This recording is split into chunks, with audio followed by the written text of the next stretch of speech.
तो 2026 में बंगाल का चुनावी मैदान समझे एकदम तैयार है।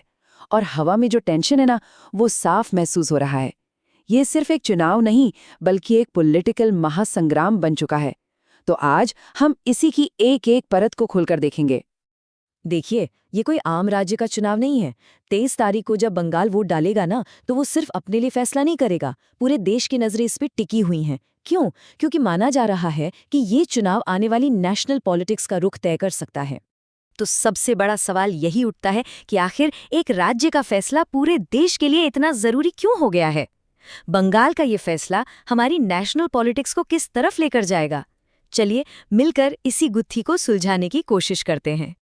तो इस पूरे अखाड़े में दो मुख्य खिलाड़ी हैं जो आमने सामने खड़े हैं, और इनके बीच ना सिर्फ सीटों की लड़ाई नहीं है, ये रणनीतियों और विचारधाराओं का भी टकराव है। आप देखिए, दोनों पार्टियों का गेम प्लान बिल्कुल अलग है।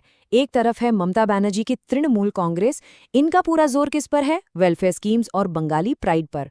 और दूसरी तरफ प्रधानमंत्री नरेंद्र मोदी के नेतृत्व में बीजेपी, जो डेवलपमेंट और नेशनल सिक्योरिटी के मुद्दे पर एक कह सकते हैं ऐतिहासिक जीत का सपना देख रही है। टीएमसी का जो कोर मैसेज है, वो एक नारे में सिमट जाता है, बंगाल अपना है। और ये सिर्फ एक नारा नहीं है, यह असल में बंगाली पहचान और गौरव को जगाने की एक बहुत सोची समझी स्ट्रैटेजी है। मतलब ये बाहरी बनाम भीतरी की जो डिबेट है ना, उसको सीधा सीधा हवा देती है। अच्छा, तो अब सवाल ये है कि वो कौन से बड़े मुद्दे हैं जिन पर ये पूरी लड़ाई लड़ी जा रही है? मतलब वोटर्स के दिमाग में आखिर चल क्या रहा है? चलिए एक नजर डालते हैं इन पर। मोटे तौर पर देखें तो ये पॉलिटिकल बैटल 4 मेन फ्रंट्स पर लड़ी जा रही है। एक है रोजगार का मुद्दा, फिर आती है महिला सुरक्षा और वेलफेयर की बात, हिंदू मुस्लिम पोलराइजेशन भी एक बड़ा फैक्टर है, और चौथा है डेवलपमेंट बनाम आइडेंटिटी पॉलिटिक्स की वो पुरानी बहस। मतलब सब कुछ दांव पर है। खासकर अगर युवा वोटर्स की बात करें तो उनके लिए सबसे बड़ी चिंता क्या है? रोजगार। अब देखिए, वादे तो हर पार्टी कर रही है, बड़े बड़े वादे, लेकिन असल में जमीन पर क्या होता है? बस यही बात तय करेगी कि यूथ का वोट किस तरफ जाएगा। वहीं टीएमसी के लिए उनकी वेलफेयर स्कीम्स कह सकते हैं कि उनका सबसे बड़ा तुरुप इक्का है। खासकर वो स्कीम्स जो महिलाओं को टारगेट करती हैं, वो उनके पूरे कैंपेन की रीढ़ की हड्डी की तरह हैं।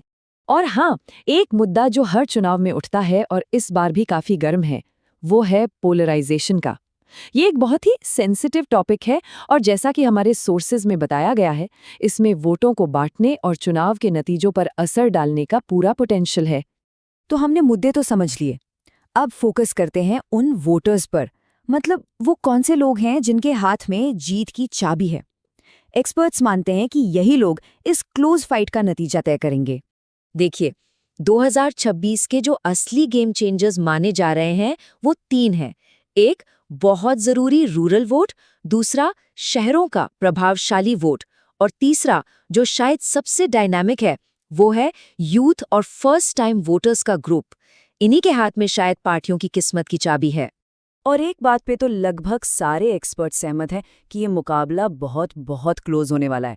कोई भी कुछ भी भविष्यवाणी करने से बच रहा है, और सच कहूं तो इसी वजह से ये लड़ाई और भी ज्यादा रोमांचक हो गई है। तो घूम फिर कर हम वापस उसी सवाल पर आ जाते हैं, बंगाल की ये लड़ाई आखिर जीतेगा कौन? क्या ममता बनर्जी अपना किला बचाने में कामयाब होंगी, या फिर बीजेपी एक नया इतिहास लिखेगी? खैर, नतीजा जो भी निकले, एक बात तो पक्की है, बंगाल का ये फैसला सिर्फ उस राज्य का भविष्य तय नहीं करेगा, बल्कि ये 2026 के बाद पूरे देश की राजनीति का रुख भी तय करने वाला है।